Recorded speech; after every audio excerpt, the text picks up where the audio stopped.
We'll talk to Andy again here in a bit. It's interview time. Let's see. Mr. William Ramsey, sir, welcome to the Killstream. Sorry I got you on a little late. I was running late, and I have so much stuff I had to cram into that opening there. But thank you, sir, for coming on the Killstream. Thanks for the invite. Glad to be here. All right. Now, as I do with pretty much every guest, I let them introduce themselves, go through their history, tell the audience who they are and stuff like that. So could you do that for the audience here on the Killstream? Sure. My name is William Ramsey. I've published 3 books. I've done 5 documentaries, all on differing subjects. The book that I was requested to join your show on was Abomination, Devil Worship, and Deception in the West Memphis 3 Murders. But I've also written Prophet of Evil, Aleister Crowley, 9/11, and the New World Order, and also Children of the Beast, which is about Aleister Crowley's influence upon 20th century culture. And my documentaries are Children of the Beast, Prophet of Evil, Smiley Face Killers, Smiley Face Killers Volume 2, and Occult Hollywood, all available on Vimeo. Now, you mentioned, and also we'll take some callers. Callers, if you want to jump in, Gator's going to throw out that link here in a minute. We have Bibble still with us as well, going to join us for this interview. Now, I think the secretary told you this, but I'm not sure. I am from West Memphis, and actually was born in Memphis, lived across the river there in West Memphis for the first 20 years of my life. That's where I'm from. My family's buried there and shit. That's my town. And how old were you when the murders took place? Well, it was 1993, I believe, right? Right. I was 8 years old. And I actually had went to Cub Scouts with one of the kids. I think it was Michael Moore. I believe that's the name. There's a picture of him in the Cub Scouts uniform somewhere. Actually, the Cub Scouts uniform was found at the scene of the crime. Yeah. So yeah. One of the ways I was actually in. But it's also kind of chilling that you were 8 years old too, because I was 8 years old. Yeah, I was the exact same age as the victims when they were murdered. And it's kind of hard to explain because if you didn't really live in that town, you don't really understand fully. And there's been some movies made about it, of course, Paradise Lost and all that stuff. But it was like a complete lockdown. You couldn't go outside and play without being watched by your parents for like a year and a half or more. The whole town was locked down. Like there was just an edge in the air. It was really something that was strange. I mean, it kind of affected your childhood. You know what I mean? Like all of a sudden you were free to go play, do whatever you want all around. And then, people are looking for the next murder and, some other kid might get killed. And it was paranoia to the extreme in West Memphis. And of course I was the same age as the kids too. So like my parents were just fucking, excuse my French there, really concerned with my safety. And so, yeah, it was wild. But yeah, go ahead and tell people, and again, we're going to go through it all, but tell them your thesis and how you got involved with the case. Well, I was studying Aleister Crowley at the time. I was actually researching my book when I came across a video from Paradise Lost that showed Damien Eccles in question about Aleister Crowley, and that really piqued my kind of interest in the case. I didn't know much about the West Memphis 3 murders. I had just learned of things online. I had watched the original Paradise Lost documentaries back in, I think, 96. I didn't really think much of it. This is about the 2012, 2013, and the West Memphis 3 had been let out of jail in August 2011. That's but right. the involvement of Aleister Crowley really was like, oh, what's this? And I really just believed that they had gotten off on a technicality. I did not know the real details, what had happened. So fortunately for me, I was able to go through all the court documents, which were located at Callahan 8K online. So you're able to read the court documents and all the police records. Somebody had scanned those in and put them on the internet. So once I was reading that, I got a completely different impression about the case. Also, can I ask you, can I pause you real quick and ask you, because I can tell Discord's clipping you and it's going to keep clipping you. Do you see the little cogwheel next to the headphone icon? The little settings wheel next to the, should be next to your username. Look in the bottom left of the Discord window. Oh, at the ADL Center, or go to Discord? No, Discord itself. Let's see. It'll say user settings. It's right in Discord. Yeah, so you see your name down at the bottom, your icon. Hold on. Yeah, I do. Yes. Now go to the cogwheel. You see that? Oh, user settings, yeah. Yeah, hit that, and then go to voice and video, and then pull your you see where it says automatic. I see it. Yep. Unclick the automatically determined input sensitivity, pull it all the way back to the left, and then you should be good to go without clipping. Okay. How does that sound? That sounds so much better. Yeah, it's just every once in a while. Yours wasn't as bad as some people's, but it's enough to. I could see people getting upset in the chat, so I just want to go ahead and clear it up. Yeah, it's all good. Okay, go ahead. Good. Now go ahead. As long as that's better. Yeah, it's good. Well, so then I just started researching the case, and that kind of put together a whole. I had some background in Crowley, and I saw the case much differently than what the documentaries would lead you to believe. There were 3 documentaries for people who don't know, all produced by HBO. Right. Paradise Lost was the first, and so they painted this picture of these parents being involved, but me reading through the case and looking through the appeals process and the actual Supreme Court of New York's decision, a lot of the statements were transparently false. And so I was pretty shocked that these guys got let out of jail. They actually pled guilty in 2011, which is a kind of a strange. They got out on an Alford plea, which is right. I don't know if you've read what an Alford plea is. Basically, I don't know. I don't want to describe it wrong. Let me just fucking Google it. The case was a case from North Carolina. It was North Carolina versus Alford. It's not Alfred. It's A-L. Alford. Yeah, Alford. A-L-F-O-R-D. Right. An Alford plea. Right. And what the case? Yeah, go ahead. You can tell them. Go ahead. All it is what it does is that you can plead guilty, but you can publicly claim your innocence. Right. But I can, but it's still a guilty plea as far as the law is concerned. It's really strange. They pled guilty. Yeah.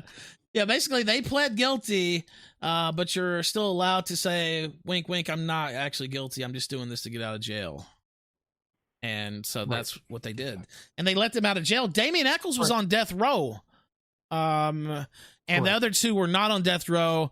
If you've ever watched the Paradise Lost movies, particularly the first one. Echols is very flamboyant, I guess you might say, combative. I'm not sure how you would describe it, but there's my impression is that he was the ringleader. He was older than them by 2 years. That's why they said they put him on death row for that reason. But he was also the most he was over prominent. 18. Yeah, that too. Yeah, I think the other 2 were 17, right? If you watch that documentary, there's a sequence of him sitting next to Jason Baldwin, and he looks twice the size of Jason Baldwin, like a full adult, and Baldwin looks like he hasn't even hit puberty. So he's bigger and taller than him, and Miss Kelly was not a person of larger stature. So now I'll tell you this: I grew up when it happened. The whole town thought they were guilty. Like there was just no doubt about it. Really, lock them up and throw away the key. I mean, there was a lot of people that wanted to do more than lock them up. Let's be real here. That would be a common type of conversation that you might hear in town, actually. And, there was no doubt. But the more that came out, and I'll tell you when it happened, it was the Paradise Lost movie. When it came out in 96. Yes. And it was, I didn't have HBO at that time. We had cable, but we didn't have HBO. And I remember, getting the tape. It had gotten passed to my grandma. She didn't have HBO either. She got it taped from someone, and she was watching it, and then I watched it. And I still remember it because it's very hard to forget when you see it. They go through the crime scene photos. I had never seen any of this stuff. And it's searing, sticks in your mind. But that is what kind of got the movement going to get them out of jail. And again, I kind of turned into, these guys were railroaded.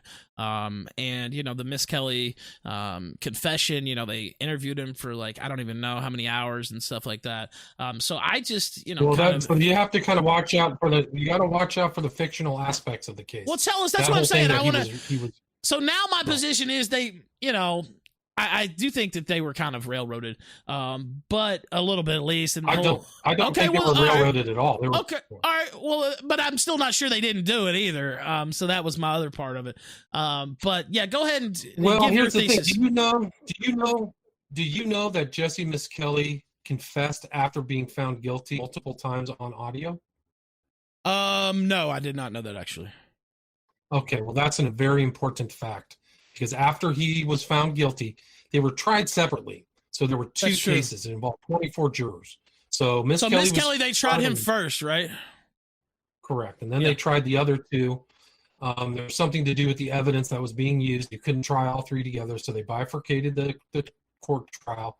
But after Miss Kelly got convicted by 12 people in a jury, he was being taken to the jail. He confessed that they did it to the two cops that were in the car driving him to somewhere in Jonesboro where the trials took place. And they did it in a separate jurisdiction because they said they couldn't get a fair trial in Crittenden County, which is where West Memphis is. But yeah, go ahead. They probably couldn't. I mean, I think honestly, I think that was the right. A lot of people no, need background. No, dude, they could not have gotten a fair trial in West Memphis. That would be absolutely true. Like, it's hard to even convey the level of hatred towards these people. Yeah, go ahead. Yeah, no, it's justified. I mean, Eccles was already under probation. He had already been arrested, kind of taking over. He was arrested in an abandoned trailer. And he had already had a record, and he'd threatened people. He'd been in 3 mental institutions. So he was in 2 mental institutions, or two times in a mental institution in Arkansas, and another all the way in Oregon. He was thrown into a mental. So the guy has have you heard of the 500-page exhibit about his mental health issues? I have heard a little bit about that, yeah. I don't know. I mean, I'm not as well versed in it as you, certainly. But yeah, go ahead. Okay, well, I'm here. I'm going to teach you about it. Because please do, yeah. That's that 500-page. Let me listen. Go ahead. 500 pages was compiled by his defense team for his capital punishment appeal, and that was compiled and say this guy may not actually have been sane at trial, and it was actually by another external psychiatrist from California who said that he was unfit at trial. Now they made that argument. So that 500 pages is known as Exhibit 500, and I suggest people read through it because you're going to see a person who, in my opinion, shows that he's very capable of committing this crime, that he wasn't railroaded, that he wasn't wearing black, that he wasn't into heavy metal, but was into all kinds of other stuff. So that's very important. Then we can go back to the Miss Kelly statements, the Miss Kelly confessions post-conviction that are recorded where he's saying they did it in front of his own attorney. So his attorney is saying in this audio, Jesse, don't confess. And he said, I want something done about it, Jesse said. And so he tells the story over again. So he's confessed over like 6 times to doing it over and over again. There wasn't just one so-called confession. And there's a lot of misinformation surrounding the original confession because the police went to his house and asked for permission from his father to be taken in to the police station where he confessed. All right, now, and that's also recorded. Now let me go through these. There's a few super chats as well. We're gonna take callers. Again, I used to be so well versed on this. I'm not gonna lie. It's not as sharp as it used to be. And I guess this to me the evolution of it though, to where now if you go to West Memphis. It's not the same. It's not like 90% they did it, it's a lot different. Actually, I would say it was probably more like 99.9% back in 93. I don't know anybody who said they didn't do it besides like their family members or whatever. Like literally, I can't think of anybody who went to bat for these guys. Yeah. It's important that you say that too, because it's a slow process using PR propaganda. They actually raised so much money, between $10 and $20 million. Nobody knows the true sum. But all of these Hollywood figures who supported them and got this great appellate attorney really changed the public opinion. And they were all kinds of people saying that they're innocent. But if you look at the actual facts and evidence over the whole time, that I think it conclusively shows, based upon the fact that they're guilty and still under probation until 2021, they're still under probation. Why? Now, let me ask you this. The satanic panic, so to speak, aspect or whatever, I think that's a harsh term that they're using to dismiss it or whatever. I don't. It's a loaded term. Well, I will say that I was fairly dismissive of that too when they went through, and the way it's framed in the movies. It's like, oh, they use this to railroad these guys and satanic panic. And, oh, it's just this southern town, which I didn't like necessarily the way they framed West Memphis. But, these southerners, they don't know what's going on. They're crazed about the devil and, they don't read down there or whatever. And, of course, they got the Hollywood, Yeah. But that's right, what they... Right wing, flyover, conservative, you're all hillbillies. That's drinking literally... moonshine, yeah. And literally racists and KKK members, when the population of west of Memphis was substantially African American, is my understanding. Oh, yes, it is. Yeah, it's like 60 to 70%. That's what they meant by it. But yeah, let me ask you this. What about this satanic shit? You said how it relates to the West Memphis 3, right? Like, was there some real satanic shit involved? Yeah, absolutely. You got to read my book because I detail all the facts that were compiled by the police, talking to all these variety of people. But these guys used to go out to an old cotton gin called Stonehenge. Are you familiar with that, Ralph? Does that ring a bell? Wait, say that part again, because somebody pinged me on Twitter. Say that last bit again. Stonehenge. I heard that part. There was an old cotton gin they used to call Stonehenge. It was like, do you remember that? I mean, I don't remember it, but I don't remember it from when I was 8, but I know it now. Yeah, I knew it later on. Yeah. But it's somewhere there that they used to have, and they decorated with a bunch of downward-facing pentagrams, and there was all this stuff there, and they were supposedly eating dogs and sacrificing dogs, and that was the testimony of Jesse Miskelly. So these guys were into some heavy-duty stuff, and even Eccles himself said he licked blood. He says that on a video, and you can see it on my YouTube channel, William Ramsey Investigates. You can see all my videos that I've researched that. But Aleister Crowley was this occultist who lived in 1875. He died in 1947, and he left this compilation of magical workings.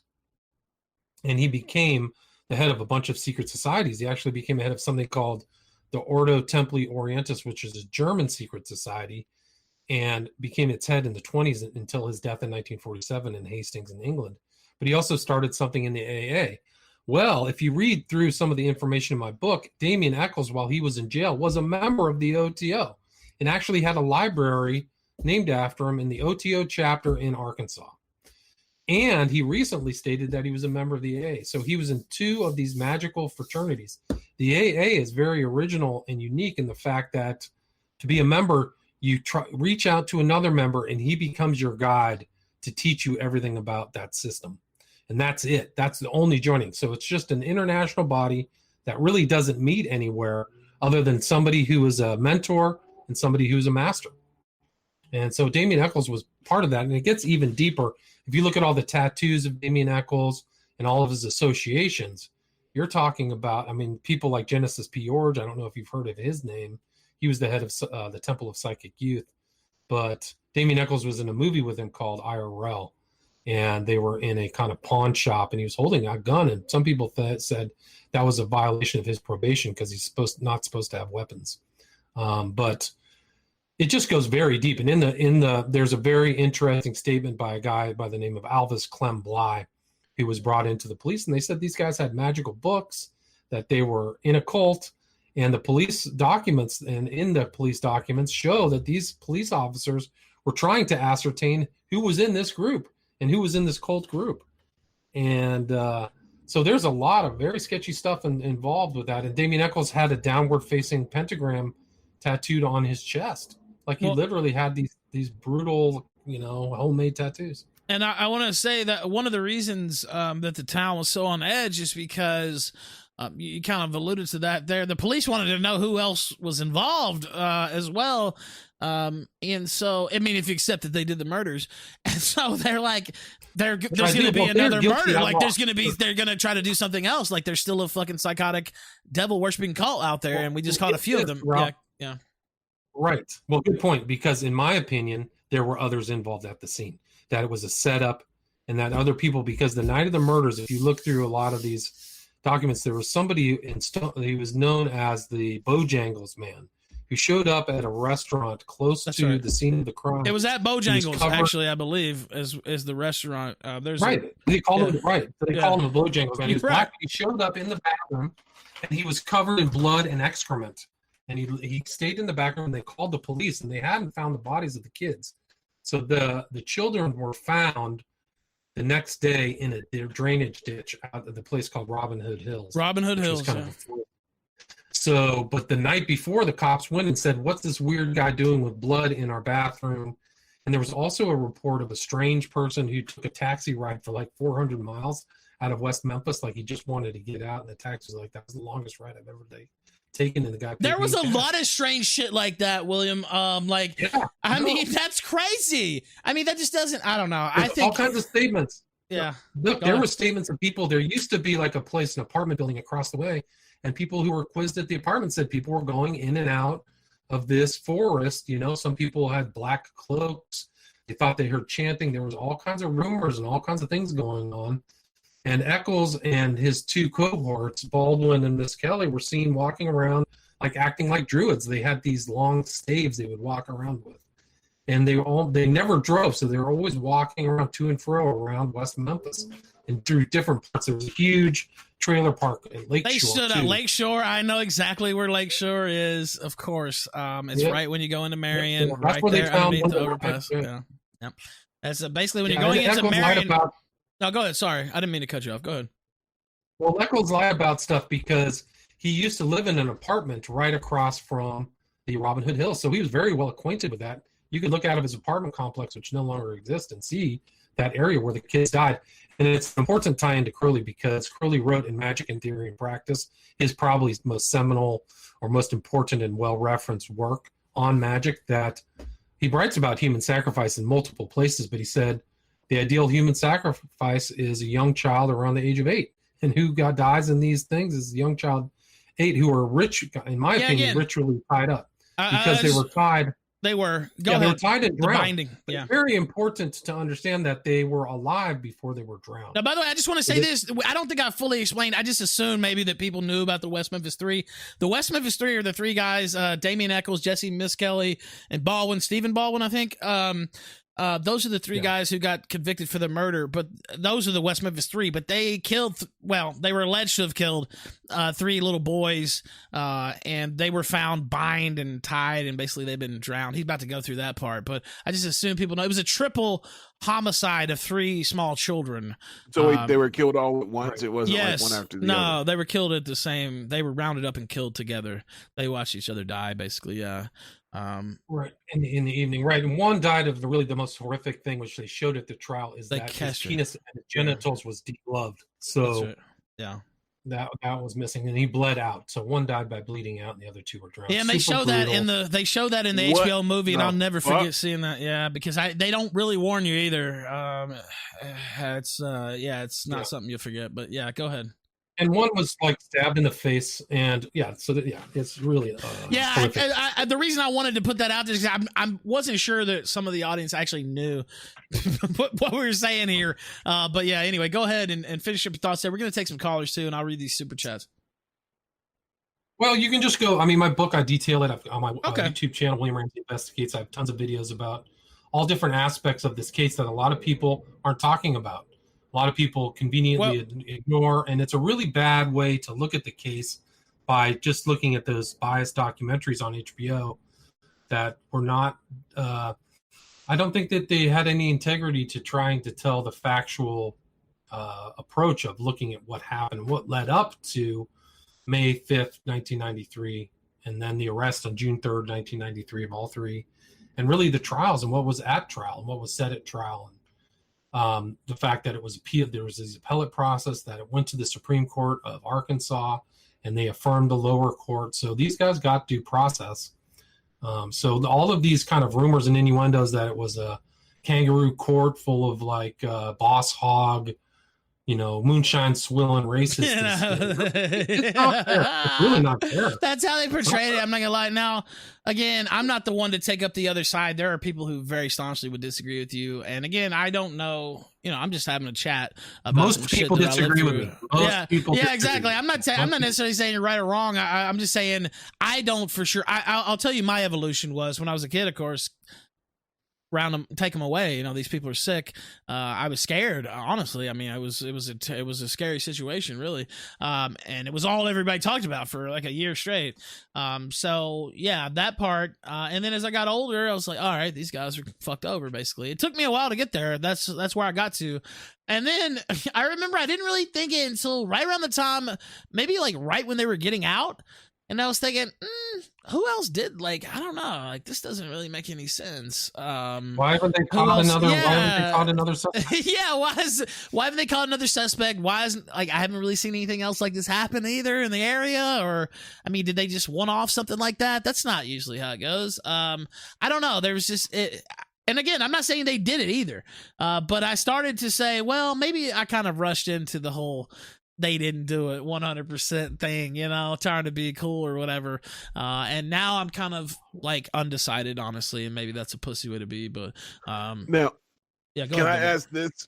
Do you think that these guys? Obviously, you think they did it, but do you think that the elites or the powerful people or the Hollywood pedos, they jumped in because they believed that this? Good question. They believed it was a good thing to do, or do you think they jumped in because they're Satanists and they're pedos and they're evil people and they wanted to protect some of their own? Honestly, in all of the interviews I've done on this subject, and I'm close to 50 hour-long interviews, that's one of the best questions I've ever heard. And no, I'm serious. It was good. Joking. Even midway through, I knew where it was going. I said, that's a good question. Yeah, go ahead. And I think it's the latter. I think you're on the latter part of that is the answer, not the former. Wow. Yeah, I mean, that's kind of where I lean to. Let me follow up on this. These are the people in Hollywood who supported Damien Eccles, Johnny Depp, Henry Rollins, Margaret Cho, Eddie Vedder. Eddie Vedder. And go look in each one of those individually. Go look into Johnny Depp. Go look into his background in the movies he's been in, and the hand signs and the dates and the times and all that stuff. Go look at him. Go look at Henry Rollins with the smiley face on his forearm. Go look at Henry Rollins is a fucking Satanist through and through.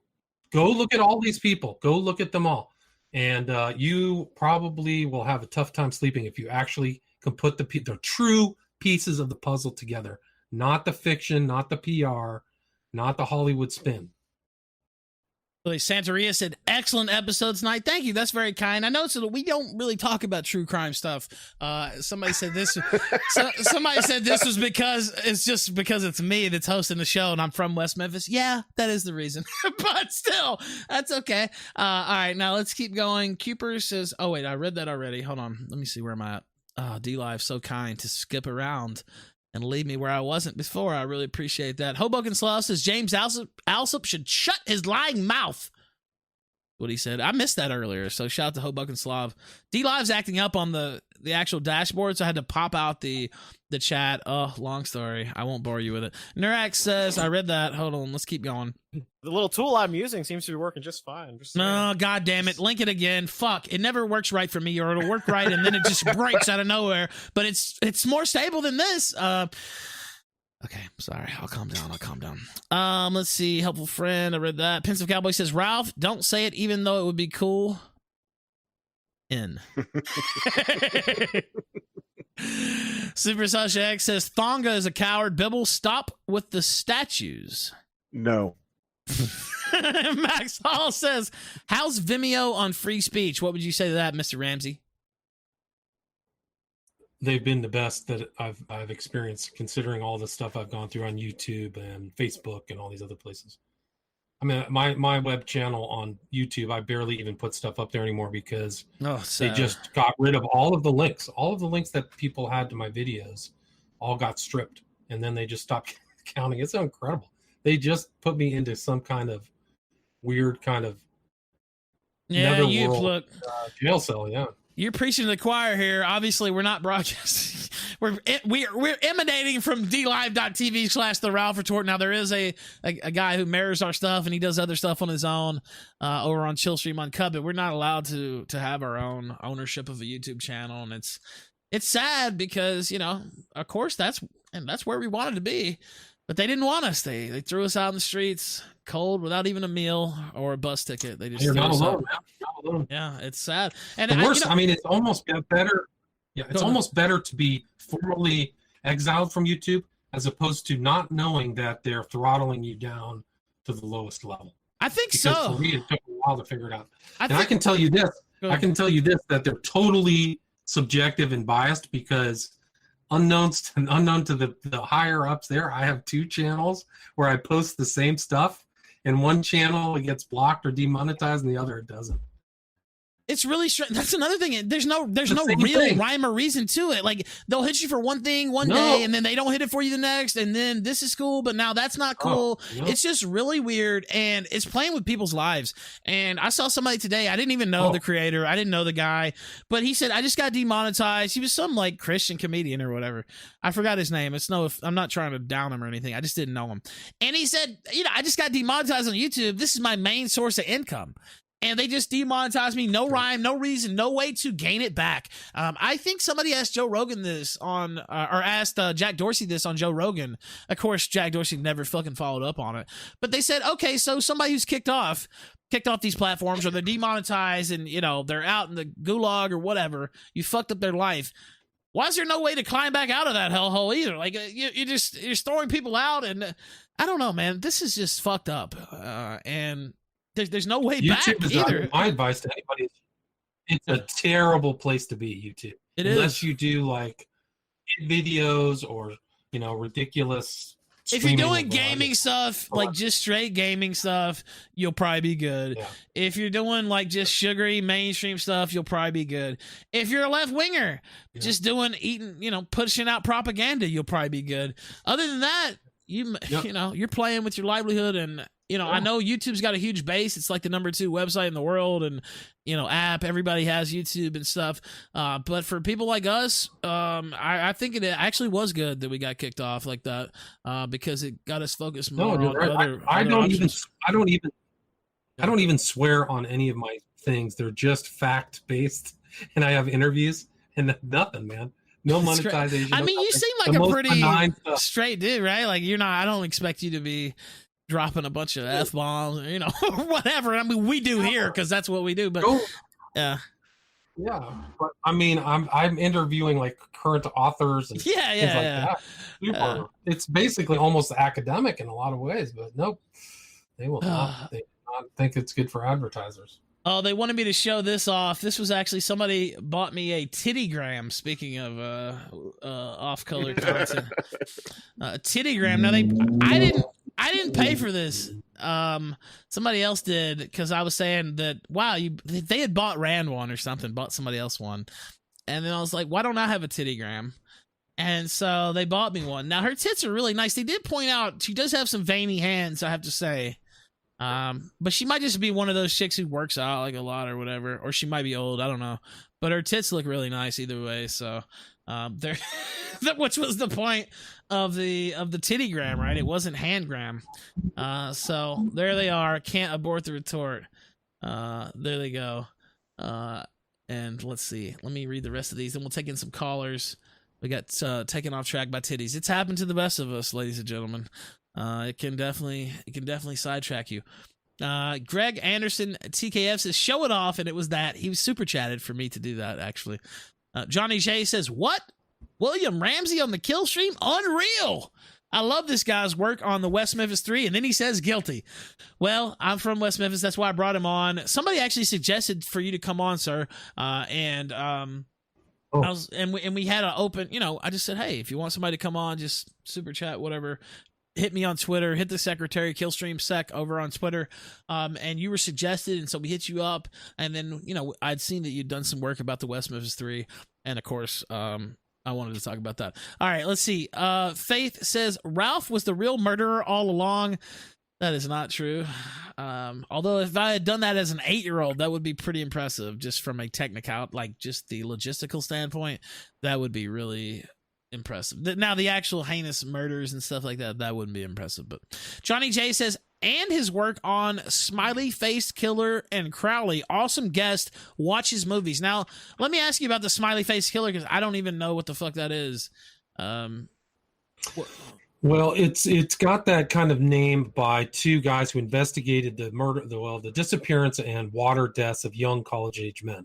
The 2 guys were Gilbertson and Gannon. Gilbertson is a criminal professor in Minneapolis, and Gannon was a detective in New York, and they noticed these similarities where these young men were being found, and close to where they were being found, there oftentimes was this smiley face symbol. So this phenomenon got the name the Smiley Face Killers. And so I've done 2 videos or 2 documentaries about that subject on my Vimeo page. The first one is the Smiley Face Killers, Who is Abducting, Torturing, and Killing College-Age Men in the U.S. and U.K. And the second one is Smiley Face Killers Volume 2, The Global Slaughter Continues. And they're reasonably priced, good pandemic pricing, $5 each if you want to watch. Pandemic pricing, alliteration, sir. It never gets old. Go ahead. But it's 5 hours of material, but you show that there's literally hundreds of men, younger college-age men in the U.S., U.K., and all around the world who are out at night drinking. They either get separated from their friends or literally drugged by GHB or Rohypnol, get abducted, are kept somewhere for a time, and then deposited in water. And the police have called those accidental drownings. And in certain cases, those so-called accidental drownings happen 40 days after they were missing. So I go in and show all of these shortcomings in these police investigations all over the country. And they actually just busted this guy earlier this year. His name was Katunsky, outside of Lansing, Michigan. Literally abducted a dude by the name of Kevin Bacon and kept him in a dungeon and ate his testicles. What? Yep. Katunsky, look him up. Katunski out of Michigan. And I suspect he's probably involved in some of these other smiley face deaths, but there's no proof of that. I just think that it was probably not a first time off. But my speculation in my original film, which came out in 2017, was that there's a dungeon. These people are involved in heavy duty S&M. They're into men. And that's why all of these kids, young people who are getting abducted, typically are like athletic, good looking, young. There's never anybody obese. So that's the real pattern of all this. And Gilbertson and Gannon have pointed that out. And I show them on Dr. Oz and Dr. Phil, these guys, so they've been around. They were really the original authors of the book. That's probably the most important book to read about it, which is Case Studies in Forensic Drowning, where they show that these guys have been drugged. And one of their victims was frozen. So somebody had taken the body and frozen it to confuse the police and then throw it in the water so that they could throw off the time of like somebody decaying. But there's been really important cases that are very easy to show that something else was involved in mere drowning. One is by a guy by the name of Dakota James in Pittsburgh. And fairly recently, 2018, I think, is when he died. He was missing for 40 days. He was found in the Ohio River, but he hadn't decomposed. His skin was actually still white. Like if he was in the water for 40 days, his body would have been in really bad shape. These cases are really happening, and it's really a warning to, I'm an older guy, I'm over 50, but to younger people right now, that because of the pandemic, people aren't out at bars, but before it can get very dangerous, not just for women, but for men as well. Hey, you know what? I knew you were a little bit older, but you sound younger. I don't know why that's weird, but he does. He sounds like you got some 51. Vigor. You got some vigor though. Like I was listening to your voice, like he doesn't sound like. Anyway, go ahead, Bibble. Sorry, I cut you off to say that. Yeah, go ahead. Well, the way that I kind of research, I'm a member of the State Bar of California. I am an attorney, so I do put that kind of like, let's look at all the facts, look at the timeline, let's see what's really happening, and is it different than these other stories? And I think that the Smiley Face Killers is probably one of the most important true crime stories that hasn't been told in the history of true crime. Like literally somebody is there are active serial killers stalking and murdering men in dungeons with a kind of ease where they've confused the police and have been doing it for decades. And I think they're networked through the dark web. I think that they're probably talking to each other about their kills through different terms and different ways.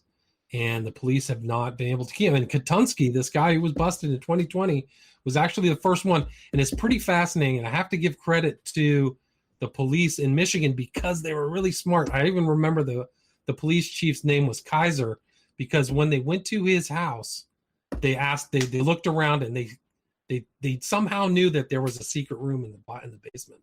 Like they found his dungeon, and that's where they found the body. And it's interesting too, because Kevin Bacon, the real Kevin Bacon actor, was kind of involved in this disappearance of this victim, Kevin Bacon. Wait, how is he involved? Hold on. Yeah, no, you got to check this out. You got it on my Smiley Face Killers Volume 2 movie where Kevin Bacon's in there, and also this guy Jeffree Star. Do you know who Jeffree Star is? Yeah, I do actually. The makeup guy. Yeah. They were both kind of following because the victim was, I don't know, far left hair dyeing type, one of these characters. So, and he was on, and there's a real tie between these victims and Grindr. So these guys go on Grindr, and they walk into a trap. And all these guys, Dakota James and Joey LaBute out of Columbus, Ohio. I don't know where you guys are located. I'm in Richmond, Virginia. They don't tell where they're at because they're secretive, but I'm in Richmond, Virginia myself. But there's been cases in D.C., New York, Florida, Columbus, Ohio, Pittsburgh, PA, a lot in Michigan, and really just all over the place. So it's a really crazy story. Smiley face killers. Let me ask you this about Satanism in general, if you don't mind. So there's a theory that all this stuff that they do is kind of where they have to get your engagement. It's almost like a magic trick, like with Epstein, where he, they could have just made him disappear, right? They could have just completely made him disappear and said, he managed to escape the country. We'll never see him again. And he'd be in a ditch like Jimmy Hoffa or some shit. But what they do is they put him in a room. It's like a magic trick. They put him in a room where he's supposed to be guarded 24 hours a day. All the cameras go out. All the guards fall asleep. He ends up dead. And then they say, well, that's that. And it's like by doing this, they kind of make you complicit in it. So that way people won't riot, because if they had just done a Jimmy Hoffa thing, maybe it would spark something in people. But because they do this and they tell you, yes, we've done it, essentially. I mean, they've all but told, yes, we've killed this person. You are less likely to do something about it. Do you think that's like part of their spirit cooking shit? I think so. I think in part, absolutely. And I do think Epstein had to die. I don't think he could go to trial. And he was actually putting up a vigorous defense. He had really good attorneys. This one guy, Reed Weingarten, like a serious criminal defense attorney. I think he was going to fight it. And he was probably pulling in his chits. And I think people were nervous then. I think they're nervous about Ghislaine Maxwell as well. And there's some occultism involved in Jeffrey Epstein. Like, he had a statue of Pan. Somebody saw in Ghislaine Maxwell's closet like a black cloak. I mean, God knows what they're doing. I know she's hanging out with Kevin Spacey, who is hyper sketchy if you look at his stuff. Yeah. They're both sitting on like a throne in one of the Queen's palaces. I mean, it's a real insult to the King and Queen in England. I mean, I don't know why Prince Andrew is doing that, but these guys are involved in all kinds of depravity and child trafficking and probably arms trafficking, organ trafficking, but there's definitely a thing of occultism there, man. There's definitely weird things on that island. That weird blue and gold temple had a... Dude, we showed that on the show. It's crazy as fuck, man. Like, something's going on there. They did all kinds of rituals there. There's no doubt in my mind. Like, I'm usually not even that guy that goes into the devil worshiping shit or whatever. They were doing some satanic shit down there. There's no doubt in my mind. Right? On certain dates, and I think, Ralph, that I saw on that temple before it got taken apart, there was a statue of Horus, of like the Egyptian god Horus, the hawk-headed god. So that's a real indicator of a knowledgeable occultist that goes back to original like Masonry and kind of Crowleyism too. All right. Now, let me take some... There's real problems there. Let me get some callers in here. We'll take a few callers. We have some other stuff. We still haven't covered let me look at the list here. Alsop in America First. We talked about it a little bit. Basically, he wrote a big hit piece against America First and kind of tried to tie them in with Milo and stuff yesterday. And Milo's going to be on the show on Monday. He seems eager to respond.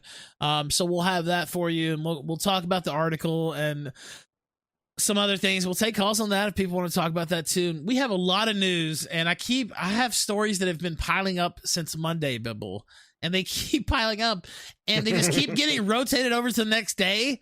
And I'll say, I'll hit this up tomorrow. No big deal. Whatever. That's good. It'll be left over for tomorrow. Yeah. And the Ghislaine, whatever the fuck her name is, the Maxwell Reddit thing. Yeah. I have all that queued up too. I didn't even put that in the title because I forgot. But yeah, that was another big beat that we have to do here as well. All right, but it might not be Ghislaine Maxwell, and the person that I think it is might shock the chat. Now, exactly. Now Oh. we'll talk about that too. Now let's take some calls though. Great guest. Also, I love the guests that Yeah, we've had thank you this so week. much for coming on. Yeah. I really appreciate it. thanks Because for people think I'm a crazy person when I No. talk about Satanism and No, stuff. no, you know what? When I booked this guy, I was thinking this would be a good guest. Bill will enjoy this guest too. I'm dead serious. I do. I'm dead serious. When I booked it, I was like, yeah, this will be a good one for Bibble. Well, the smiley face killers were theorized for a long time because, and what a lot of people think is that they are hyper intelligent serial killers. Because when you look at serial killers, almost all of them drop out of college. Almost all of them have these certain patterns that they follow, but they're all supposedly intelligent. But the idea is, what if there are serial killers who don't drop out of college, who maybe don't have as much prefrontal lobe damage, where they can control some of their actions, and they don't necessarily become like the Madoffs of the world, but they just become highly effective serial killers. And so, yeah, I mean, I had heard about point. One of the people a lot of people don't know about, who I kind of focused on as being what you just described, was a guy by the name of Peter Christopherson out of the UK, whose dad was a college professor. And this guy was super smart, but he would actually study forensic manuals on his spare time. Like, he was studying post-collegiate forensic manuals, trying to figure out how to do things. And I think that that's how they came into this whole MO regarding the smiley face killers, is that they could commit killings and get away with it, knowing the forensics of a water death, where somebody would just go, oh, it was just a drowning. So he was a very smart guy, but he also directed this video called Broken that was for Trent Reznor. And I feature it on the cover of my first documentary. But the MO of the smiley face killers is the same pattern of what I think is happening in Broken, where a young man they're driving around, a young man is abducted, put in a dungeon, tortured. And some of these deaths do have the elements of torture. If they actually pull some of these autopsies, they're clearly been tortured. And that's really one of the oversights of the smiley face killers, is that one of the reasons of putting in the water is to allay a proper autopsy or investigation. If the police are too lazy or slovenly, they'll just bag the person and say it was a drowning. But yeah, this guy's really intelligent. Peter Christopherson, and get this, he was part of a couple bands. So he's traveling from city to city constantly. And it's really the perfect cover. Yeah. No, it's the perfect cover for a multi-jurisdictional killer. I'm not saying that he was, but you got to follow this guy. And a Crowley lover, no less, high-end occultist, homosexual, really, they're out there, just like this guy Kentunsky I was telling you about. So you can see about that in the smiley face. Where can we find these documentaries of yours? They're all on Vimeo. So the title of that one is The Smiley Face Killers. Well, there's 1 and 2. I just did a recent one this year as a follow-up. But if you type in vimeo.com/on-demand/smiley face, SMILEY FACE, you'll see the original Smiley Face Killers documentary that I did in 2017. Nice. And by the way, Bibble, I think you might should do a show with him too. That would be good for you guys to go into. I mean, a little bit more about this true crime stuff than I do. That might be a good show as well. On a Sunday, I know you do your shows on a Sunday afternoon. Yeah, I like me. I like scary stories, and the scariest shit is what people actually do, not this crazy. Yeah. The Smiley Face Killers is really scary because even if you look at Dakota James, there's a really good article about his death in the Daily Beast by an author by the name of Nicole Wisensee Egan, EGAN, about Dakota James, because it's the most terrifying thing. I think the kid was targeted. Like, before he was abducted, somebody did like a pre-trial. Like they invited him somewhere with a black SUV. That's a crazy story. And he was like, he woke up from something being drugged, saying, I don't know where I am. He called his friend, can you come pick me up? It's crazy. You got to read that article. Type in Dakota James, Daily Beast, EGAN, Egan, and read that story about Dakota James, because I cover him in the Smiley Face Killer. So really chilling true crime. All right, let me read these. We'll take a couple callers. We'll get out of here. Let's see. Well, we'll get the guests out of here. We still have some other stuff to cover. Let me see what I have here. Cooper says, does Crawley worship Cain, the guy who killed Abel? I didn't see that in his writings. I've had the misfortune of reading most of the stuff that he's written. He was a voluminous writer. And what he said in 1904 is that the most important event happened to him where some being called Aiwaz, A-I-W-A-Z, intoned behind his back, and he wrote a book called the Book of the Law. It was on 3 sections.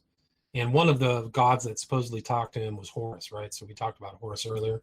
So the Horus is like the hawk-headed god. But that was really who he was talking to. But he had all kinds of weird extra dimensional, I would call them extra dimensional. Somebody would probably call them extraterrestrial, but alien-like or demon-like encounters all through his life with these beings. And he actually drew one that looked exactly like a gray alien in 1918 after he did something called the Alamantra working.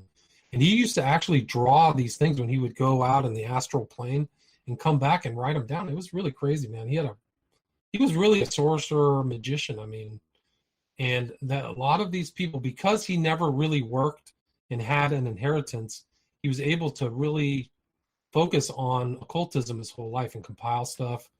And that's why so many modern magicians look back to him as kind of like a foundational, like you go through Crowley and then build on it, like Scientology. L. Ron Hubbard loved Aleister Crowley. He was always reading his stuff. And the Process Church. I mean, you can just go through all these people who, Kenneth Anger, and I cover that in Children of the Beast, but it's really a fascinating thing. But he does admit, if you read my book, Prophet of Evil, he basically admits that Aiwass is Satan. He calls Aiwass Satan, and that's my God, and that's my Lucifer. So he was not like a kind of caricature of a Satanist like LaVey or something like that, like a goateed, bald-headed person, although Crowley was bald later on in his life. He was far too intelligent to engage in that kind of sloppiness. He shielded himself and blinded a lot of his writings. So once you understand the way that he would write in code, then you can figure out what he really meant. But the being Aiwass was one of these codes that he used. Aiwass is actually the Lord of the Air. And if people are familiar with the Bible, the devil is actually referred to as the Lord of the Power of the Air in the Bible. So you can kind of see these crossover similarities. And Crowley himself knew the Bible very well. He actually knew it. He was born into a really hardcore Christian sect, but he adopted all this stuff like the Beast and the Scarlet Women and from Revelation and adapted it into his new religion he called Polima. It's really crazy. It's like how Karanzan is the the abyss. That's another right. thing taken from Revelation. Right. Well, that's a good point because he supposedly in the desert of Algeria invoked Karanzan, the Lord of the Abyss, and had some meeting with him with another guy by the name of Victor Newberg. So you kind of got to take what he's saying with a grain of salt. But like I said, like he's recording all of these extra dimensional contacts, from when he started really practicing magic in probably 1895, pretty much all the way up until 1940s. All right, let me read this. Red Pill says, many of these celebs get lured into honeypots and lied to about the age. After they are compromised, many of them become so demoralized that they fuck kids because they can. Well, I don't know. But Red Pill says, Saturn is the god of Masons, Islam, Judaism, and Christianity. He demands a blood sacrifice in exchange for worldly pleasures and insight. That's not true. Well, I mean, he paid me to read it. And then he says, this will not sound batshit crazy soon. Don't get stuck in the cube. Go ahead. You wanted to respond, though. Go ahead.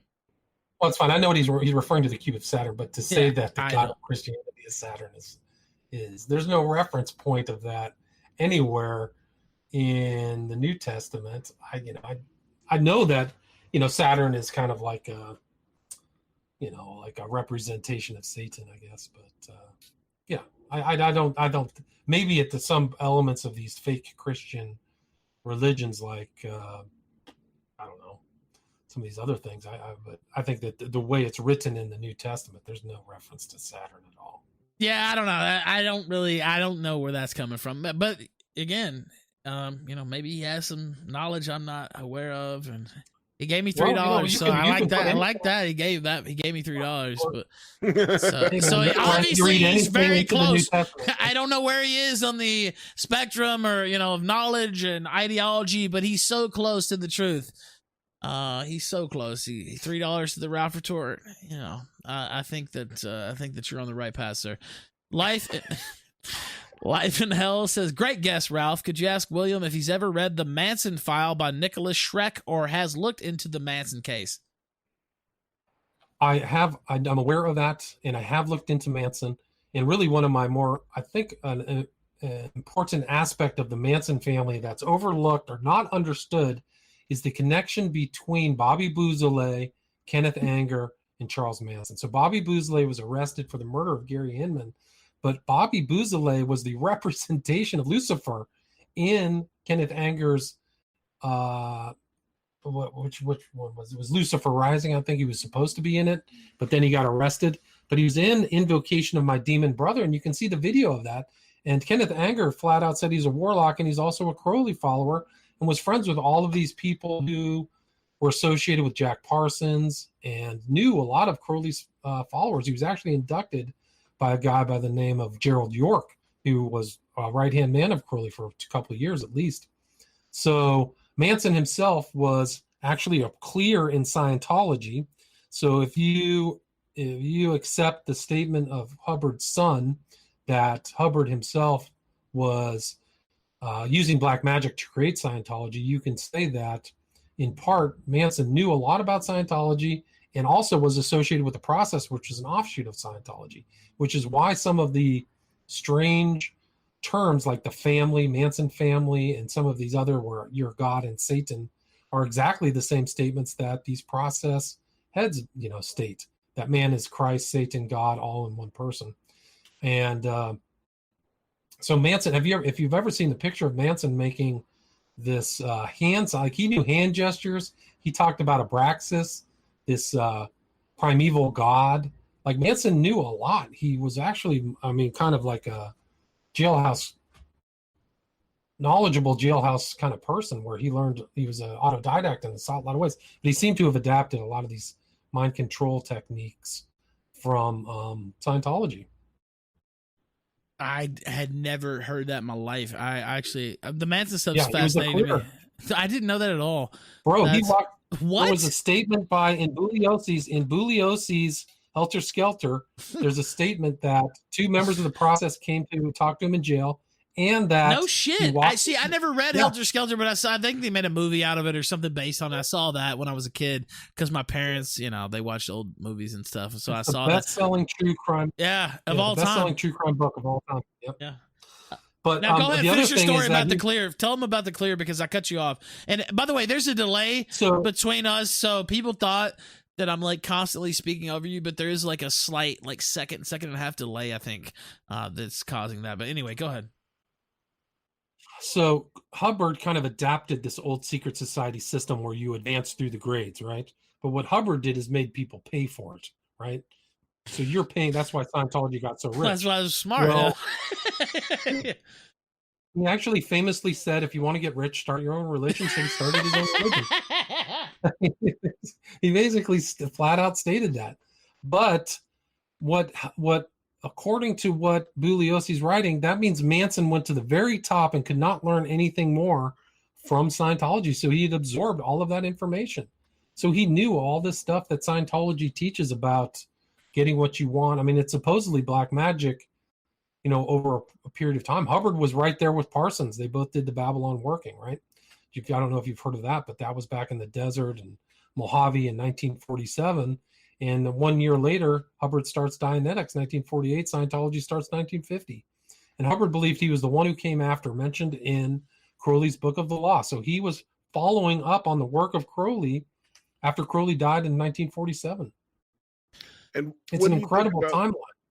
What do you think about the idea that Crowley kind of laid the groundwork for other spirits to come through or to confuse people into contacting spirits, that it was a direct link to things like the Seth material and stuff like that?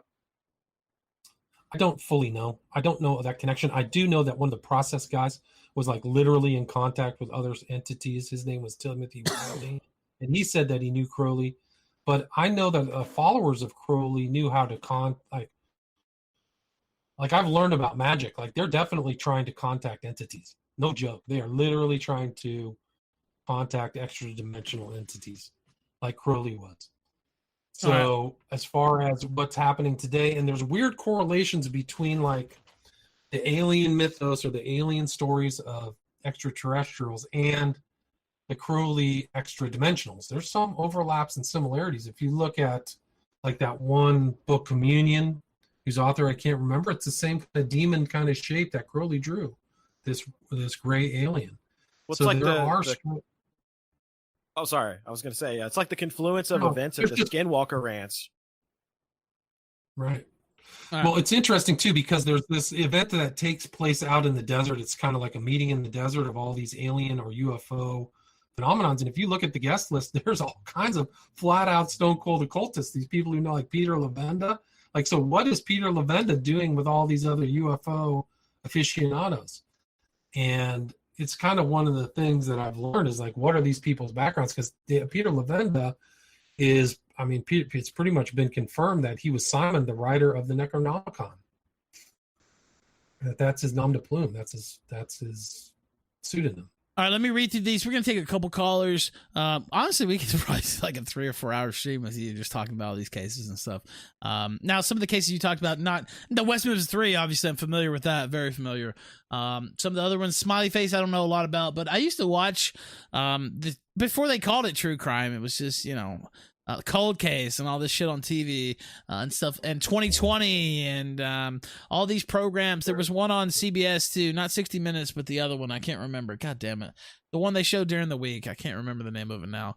But all this true crime shit, yeah, I grew up with all that shit too. Let's see. Johnny J says William is great. He pronounces his T so well. He's very well spoken, I have to say. And I'm not. I just talk a lot of shit though. That's how I make up for it. Seek and Destroy says, I can make Pay choke on something other than singing. All right, now wait a minute. That wasn't Pay first thing. Now, and that's rude to say in the second, but thank you for the super chat.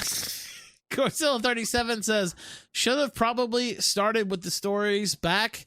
You mean the backstory? Yeah, probably. Oh, he says, should have probably started another super chat. Started with the story's background. The internet is worldwide now. Well, yeah, I mean, the West Memphis 3 is a really famous case, but you're right. Technically, I should have set the scene and set it for everybody.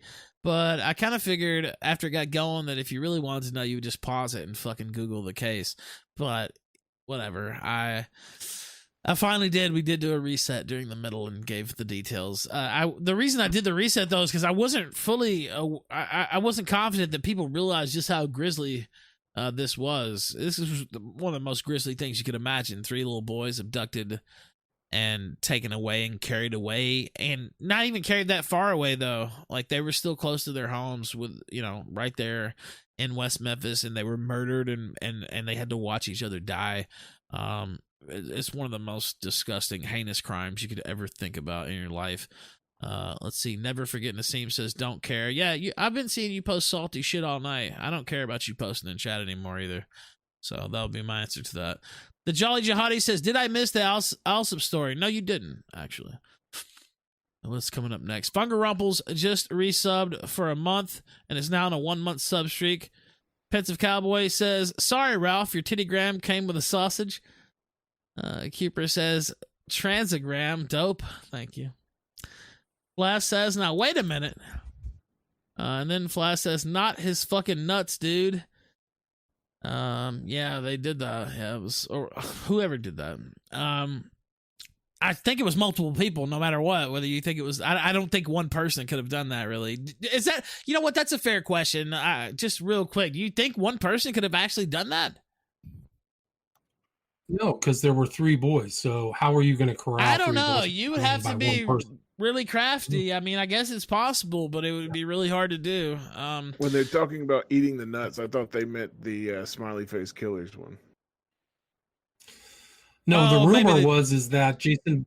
Yeah, the rumor. Well, at least the statement was. I think it was in the first Miss Kelly confession. Is that Jason Baldwin took the little boy's testicles and put them in his mouth? Yeah, Jason Baldwin. I said Stephen Baldwin earlier. I mixed that up.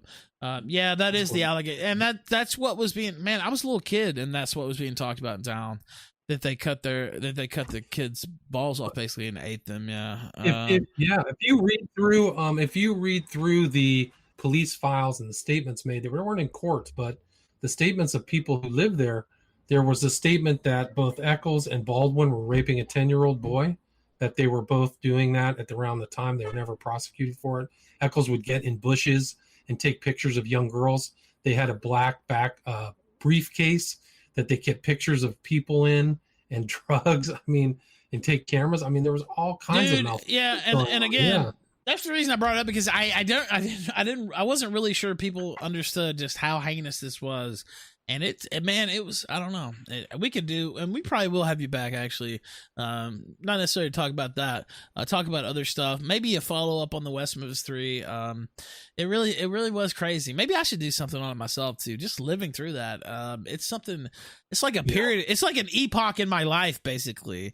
And I vividly remember everything around it and just how the town was panicked. And it's not a normal experience for a kid to just go to, normally, we're just out playing, I couldn't even walk across the street to my friend's house across the street. That's how, like right across the street. That's how paranoid it was. People were scared that their children were going to get abducted and murdered in a satanic ritual. And the town was operating like that for like 12 to 18 months. And it's just, I don't know how to express it any clearer than that. It was just. That's how long it took to go. That's how long it took to go through the entire legal, process, because they didn't get convicted until 1994. Yeah, exactly. So yeah. Oh, I remember as a kid seeing front page the Evening Times, which is the local newspaper there in West Memphis. Eccles, a sentence, death row, all that. Like, I remember that vividly. Let's see. Pits of Cowboy says, guest warning you to be careful on Grindr Bibble. Vic Rattlehead says, Alex Jones says people talk to aliens on Rogan. He said quite a few things on Rogan. Vic Rattlehead says, this is what he means. Oh, okay. Spicy One says, Aleister Crowley, Barbara Bush's father, thoughts? I've never heard that Possible. theory. Really? Possible, yeah. No, I mean, yeah, because I included that in. Yeah, no, for real. No, Barbara Bush, the old Barbara Bush you're talking about, or the young one, like the old one, right? The old one. Yeah, she's passed away. Yeah, George Bush Sr. Yeah. So her mom, they come from money. Her last name is Pierce. She was actually part of a huge banking family. But her mom used to, back in the day, people would go to France, right? And her mom was in France around the time that Crowley was in France. And so she came back with this person who looked like, go look at, put a picture of him side to side. I'm going to have to Google this. Should I just do it now? Look, you know what? I'll Google it while we bring on the callers, because I've never heard this theory, and it's actually piqued my interest at this point. So I'll pull up side by side. Is it really that startling? All right. I'm going to show it here in a minute. Let's see. Spicy One. I already read that. Let me check. There are a couple stream elements. Also, thank you for the massive support. The callers don't like it because it keeps delaying them getting on the show, but I like it because you supporting the show, and it helps me a lot, especially this week. Man, I hope you guys like the studio, dude. I did this for you. For me too, obviously, but I wanted it to look nice. I wanted it to be epic, Gator. That's what I wanted. And I think it is going to be epic this Friday. And we're kicking it off with a massive karaoke stream live July 10th, 9:30. It's going to be on podcast. Of course, shout out to the Podcast Gang. As always, there's a dedicated Podcast Gang. And we love them. Cooper says, oh, wait, I read that. Okay. Let me check back on, man. They got us bouncing around. We have like three different ways to support the live stream here while it's going on. So I have to keep up with them all. Back in the day, it was a little simpler. We had YouTube and I think, Stream Elements, and that was it. But now we got 2 or 3. That's what they've done to us. But it's okay. We have to adapt. You adapt or die, right? That's pretty much how it goes. That's right. Yeah, and you can sit here and cry about it, and we do. There are nights where we cry about it. But the next night it's like, all right, pick yourself up, let's go. What else you gonna do? Life in Hell says, great guest, Ralph. I read that already. Okay, sorry. Chaos X says, but thank you. Chaos X says, thanks for the follow today, Ralph. Yeah, I followed him, and I almost followed you a while back because I see you on Twitter and we interact. Really, the way I follow people on Twitter is, okay, if they're notable, whatever, they followed me, I follow them. Obviously, that's the clout thing. Of course, you have to do that. And then it's people that I interact with. It's not even like, it's not that you have to have thousands of followers. Just if you talk to me a lot on Twitter and I interact with you a lot, I always see you, sharing my posts, talking to me and stuff, sending me tweets, I'll follow you. And so Chaos X actually, I fucked up a tweet or something and he came in. Oh, he said it was bad form. He said it was bad form to end a sentence with 4, which it is bad form, by the way. And then I said unkindly, I'd almost followed him before because we'd interacted a lot. I said this unkindly. I feel like he was being unkind too, though, Gator. I said it's bad form to have 28 followers to him, which is the number of followers that he had. And then he said something, it was about quality, not quantity. And he said that and it cracked me up. And I said, you know what? I'm going to follow this motherfucker. So thank you, Chaos X. And I knew he was a viewer of the show too. So when he said that, I was like, yep, you got your follow. Thank you, sir. And appreciate you as well for the support. Thank you so much. Got to pay respect to the guy who just BTFO'd you. Yeah, I was like, all right, I got you. Red Pill says this. Your infinite light consciousness is trapped in a 3D reality, aka the cube. Gnostics are the only group who know how to escape. Jesus, Buddha, and Thoth all knew as well as enlightened beings. Jehovah is a human like God. Blood sacrifices, ? Doesn't add up. Then he says, those entities are called archons, by the way. Or archons, I guess. They can pop in and out of our 3D dimension. They exist in a dimension above ours. Ours is low vibrational energy / emotions. Wait, excuse me. Our low vibrational energy / emotions feed them good vibes only. Love you, Ralph. Thank you, man. I don't know much about what you're talking about. But I thank you for this isn't really Ralph's forte. Yeah, it's really not. When you're getting into low vibrational and stuff like that, that's just not my you know what my wheelhouse is, talking shit. And so when when you go into that, that's not really my wheelhouse. But I appreciate the support. You supported the show all night long. I don't think the guest agrees with you, but I still appreciate it. Now let's take a couple calls real quick, just because I said I was going to. We're gonna not take as many as I'd planned. But let's see here. Cripple Jesus, go. Cripple Jesus. Jesus, wake up. Oh my God. All right, hold on, I'm gonna give him the call and fix roll because it's God bless. He's on his phone. Oh, phone Discord. Discord, can you fix your fucking app, dude? Like, I'm so sick of the phone Discord fucking everything up. Why don't you guys do something but trying to fuck animals and shit? Goddamn fucking Jesus, you're on, degenerate furry moderators of Discord. Fucking fix your shit. Go ahead, sorry. So, Ralph, I'm going to the casino this weekend, and I would like to take advice from the panel. Okay. You guys have any? Well, I mean, I have some. I'll tell you, when I went to the casino, so I went to the casino the first time. Well, there's a dog track in West Memphis called Southland Greyhound Park, so I went there, but I don't really count that. Now, by the way, now Southland Greyhound Park is like a full fucking casino with it's basically awesome. But when I was growing up, it was just a dog track. And they passed a law, and they just barely got it through, allowing for electronic games of skill. And now it's pretty much a full casino. It's actually blowing the fuck out of the casinos down in Mississippi. They've put out of business. The casino in West Memphis is so fucking huge now, Southland Greyhound Park.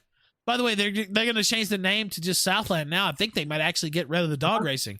They might not even have the dog racing anymore, but they've actually put out of business some of the casinos in Tunica. Anyway, when I went to the casinos in Tunica, what I was astonished with, it's free drinks. Like, it's free alcohol all throughout if you're gambling in the casinos in Tunica. I don't know how it is in your casino or where you're going, but it's free drinks. Now, you have to get beer because they will absolutely water down your free alcoholic drinks. If you ask for vodka and bourbon and all that shit, they're going to water it down. If you ask for a beer, my dad taught me this, actually. If you ask for a beer, they can't water it down. They just hand you the bottle, they pop the top and hand it to you. They can't water down the beer. So if they're giving free drinks, always take the beer. I don't like gambling very much. I mean, I like it, actually. I enjoy gambling. I don't like losing. and I get irrationally angry when I lose money in a bet. And so that's why I don't bet very much. So when I go to the casino, I usually have like a $40 to $60 limit. And so that's how I roll in the casino. Now, if you make money and you start winning, you can do whatever you want with that money. But I have I'm only going to lose a certain amount of money. Yeah, for sure. Well, as far as the drinks, I don't have a fake ID. But I think if I weigh on the card voice pretty hard. No, wait, how old are you? I thought you were how the fuck old are you? No, I'm 19. Oh my god. Well, yeah, if you put the voice in, I think they'll probably let you in. And I'll definitely be getting stoned, so I'll be a high roller regardless of how much money I put in. And I'm actually planning on using my crippleness to get out of wearing a mask. So, that's your medical exemption? So, by the way, yeah, I was walking into the store today and they said, "Oh, you have to wear a mask, unless you have a medical exemption." Crippled Jesus rolling up in his wheelchair with 20-inch rims on it and shit. I feel like they're not gonna ask because that would be too awkward. They won't even ask. Man, this guy's so sneaky. They won't even ask, and he knows it. What are you gonna bully the crippled guy? Put your fucking mask on. That's not gonna happen. It won't happen. Yeah, and I'm going with 2 other people, and I encourage them to make up a disability too. So we'll see what they come up with. Holy shit. Man, you're wild. Get out of here. Thank you for calling in, though. I appreciate it. Have a good night, boys. You too, buddy. You too wild, man. All right. Let's take a couple callers. William Ramsey, great guest. Go ahead, Harewood Silvatici. Yeah, hi. Hello. I don't know about this. Hi. I don't know about this case. I did used to work with psychopaths. I worked in psychology in the UK. And we had something called the PCLR test, which was a psychopathy checklist revised test devised by Robert Hare in Canada. And it was very useful for people like serial killers. So I had a patient and I thought he was a psychopath. He wasn't tested. He came under a mental illness diagnosis and he was released. I said, I think he's a psychopath. I think he's dangerous. After I left, he was released and he went on to kill twice more. Now, if you've got someone like a serial killer, job description of a serial killer, then a psychopath is the ideal applicant. So I'm going to ask William is were these kids in the Memphis 3 West case, Memphis 3. The West Memphis 3 case. I know they had a low IQ. That was when I think I briefly read about it. But were they given psychopath tests as well? Do you know if that was looked into? And do you know more about the sort of psychopathy in a wider context with this sort of killing? Well, I think that when the psychiatrist tested there, you can find it online. I wish I could remember the psychiatrist's name offhand, but you can get his analysis of Damien Eccles it's for the capital murder appellate. So you'd have to look that up. It's on Callahan 8K. You can just type that into Google and find that. But I think he signed up for, before the murder took place, he signed up for disability. And on the disability, he listed himself as a sociopath. So he described himself as sociopathic. But I think that the most instructive thing is to see that. But I think that I don't know the totality of his test. You have to go back and look at all these different doctors who are making notes about him in Exhibit 500. And that's in my book. Certain excerpts are in my book, Abomination, but you can also read them in total online. It's 500 pages. That's how it got its name. So there is documentation by professionals in the court record for sure. Thank you, sir. Appreciate you calling in, man. I'm gonna have to. I have to move it. I have to boost it along. Thank you so much, though, man. I appreciate the support of the show too. Thank you so much. All right, let's keep going. We'll take a couple more calls. Trad Life, quickly, man. I'm gonna boost it along because I got to cover a couple more big topics. So go ahead, sir. Elaine Maxwell did not kill herself. Thank you. I agree with that. Life in Hell, lightning round. Go ahead. Hello, sir. And by the way, thank you, Patreon supporter, Dime Division level, actually. And I have the Patreon hooked back up to Discord. It took me like a week, and then the CAPTCHA finally started working again. And so I got it hooked back up. Thank you so much for supporting the show, and thank you for calling in. Go ahead. Gang. I was just calling because of what I added in the super chat before about the Manson case. It's actually really, really interesting. If you look really into it, there's a lot more other than the Scientology and the Process Church connections.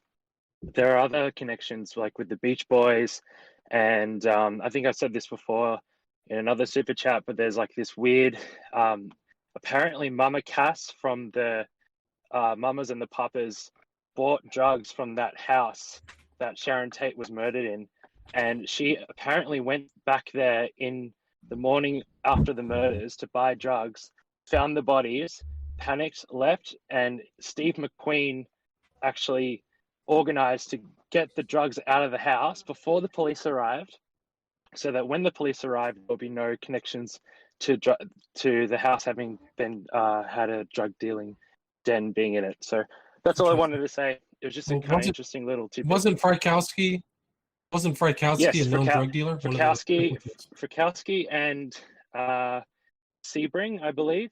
Frykowski was a friend of Roman Polanski's. He brought over from Poland. Now, he was in with Roman Polanski, and Jay Sebring was a hairdresser, and he had connections to the Rat Pack, which is like Frank Sinatra, Sammy Davis Jr. And he was yeah, no, it's crazy. And he was apparently, that was a front. His hairdressing business was a front for selling drugs to the Rat Pack and all that sort of stuff. So, well, it's known fact that Sebring did Sinatra's fake hair, so he made his toupee.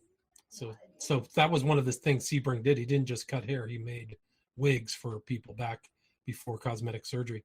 But I would also turn you on to an excellent book that was just published this year by O'Neill, titled Chaos, and it details that. So the CIA one? Yeah, it's about the CIA, and it's an excellent read. But he talks about there was something going on in California where all of these criminals were being run in huge operations. There was another one about DeFreeze, the Symbionese Liberation Army. It was total fake. It was a front. And the fact that Manson himself had been arrested in a huge auto trading thing and then got off. Like, they don't know why he was able to get away from the police during this huge bust that took place at the Spahn Ranch. But O'Neill goes into all these very suspicious aspects of Manson. Really fascinating book. An excellent read. I highly recommend that. And I talked to O'Neill. Yeah.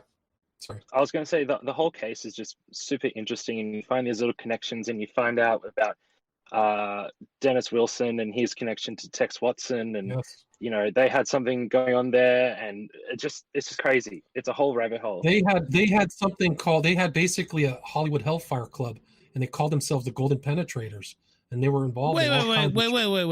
The Golden Penetrators. I heard that correctly, correct. Right? Okay, that's correct. So Wilson was part of that, and then Manson had his girls. There was all kinds of sketchy things going on, and yeah, it's really an incredible. If you look at all a lot of people knew Manson much more than after, you know, and I think O'Neill talks about that, because after things went bad, everybody didn't know Manson, but he was networked and all kinds of stuff, and some of those murders maybe have been for hire to made look like random murders. And one more quick thing. I know I'm taking up a bit of time. I'm sorry. But the other connection is Terry Melcher. I believe his name was Terry Melcher, who was a record label. He was really high up in the record label industry. And he was the one that signed, or he was there to sign Manson to get his music career up and running. And there was a lot of and I think Melcher owned the house that Sharon Tate lived in, like they were renting from Terry. I can't remember all those details because it just gets I think you're crazy, right. But he lived very close. But O'Neill actually met Melcher and talked to him.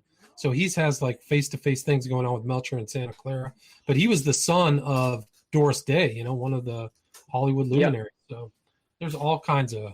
It's just an incredible. That's right. Case. Thank you, caller. Go ahead. Go ahead and finish your thought. Appreciate it, man. One of the Manson people was Atkins, who was a member of the Church of Satan and knew Anton LaVey. So these guys are weird things. Now, you know what? These callers have been waiting so long. I was about to just wrap the whole segment, but they've been waiting so long, and they might have a question for you. That's why I'll bring them in. Eben, real quick, do you have a question for the guest? No. Yes or no? Okay, all right. Sorry. Okay. I'll put Bring you me back in later. Yes, Bring me back in. Yes, exactly. That's what I'll do. Immortal, do you have a question for the guest? Yes or no? If you don't, I'll bring you back in the next segment. Yes, I do have Okay, go ahead. Yeah. The Process Church of the Final Judgment. I just wanted to say the whole name in case people in the audience are aware what. Oh, no, wait, let me turn you up because your about. volume's a little low, and I'll crank you up a little bit. Now say that again. The Process Church of the Final Yes, you watch Judgment whatever you want. is the full name of the Process Church, in case people in the audience aren't aware. Okay. And I didn't know if the guest was aware of not the Church of Satan, but the Satanic Temple being connected with Process Church of the Final Judgment. That Yes, kind of I actually found that out. Hey, go ahead. Yes, I am aware of that. They actually overlap. The guy who was the head, what is his name, Lucien, yeah. he knows a lot about the process, and they overlap. Some of these groups do overlap. If you look at Genesis P. Org, he seems to be a member of the Process Church and doing rituals before he passed away, just like last month, with them. So if you look at kind of like the Crowley model, these guys just join any occult group that'll have them, and just like Crowley did, actually. Are you aware of the gray faction within The what? the gray faction? The Gray Faction? Yeah. No, I'm not aware of that. You said no. No. He said no. I mean, I'm not aware of it either. Why don't you tell us about it? Well, that's just connected to how the process is connected to Satanic Temple, and basically they supposedly help run cover for Christian pedophiles, et cetera, et cetera. Not going to go into it. My second thing was I looked through your Facebook page a little bit and saw you posted a post called Hitler's Secret Army by Tim Tate. I was curious on what your opinions on Hitler are, since you did mention earlier about a German cult thing. I know that the Germans were into occult stuff. Well, what's your opinion? I'm glad we got Hitler in. Thank you, sir. I appreciate it, man. Yeah. You have a good one. Go ahead. I wrote an article. If you want to read it, it's called Crowley and Hitler: The Ideology of Evil. If you want to read that online, you can just type that in. I think that's a good idea. William Ramsey, thank you, sir, for coming on the Killstream. I honestly had a lot of fun tonight, and I think that we kind of stepped outside of our normal box and stuff like that. And we do that quite frequently on the Killstream. I just put this out on Twitter. That's why we succeed, because we do stuff like this. Well, and I appreciate you. Yeah, thank you so much. Plug your stuff again. Tell them where they can find you, and hopefully we can have you come back on. I think you enjoyed it too. Maybe you'll be down to come back on. Yeah, absolutely. My books are on Amazon. Just type in William Ramsey, and then my videos are on Vimeo.com. You should type in William Ramsey, but I have 5 documentaries on there on those subjects: Aleister Crowley, Smiley Face Killers, Children of the Beast. So they're. Now tell them where they can find you on Twitter. Oh, it's I think I'm Twitter X William Ramsey X. Okay, so I think that's my Twitter handle, and I do post on Facebook sometimes. Yeah. All right, I was making sure. Honestly, I'll give you a spoiler alert. The reason I asked that is because I thought that was your Twitter, but I wanted to make sure. So shout out to you, and thank you so much for coming on, man. You have a good one. Thank you. Take care. All right, bye-bye. All right, I can tell he has some shit going on.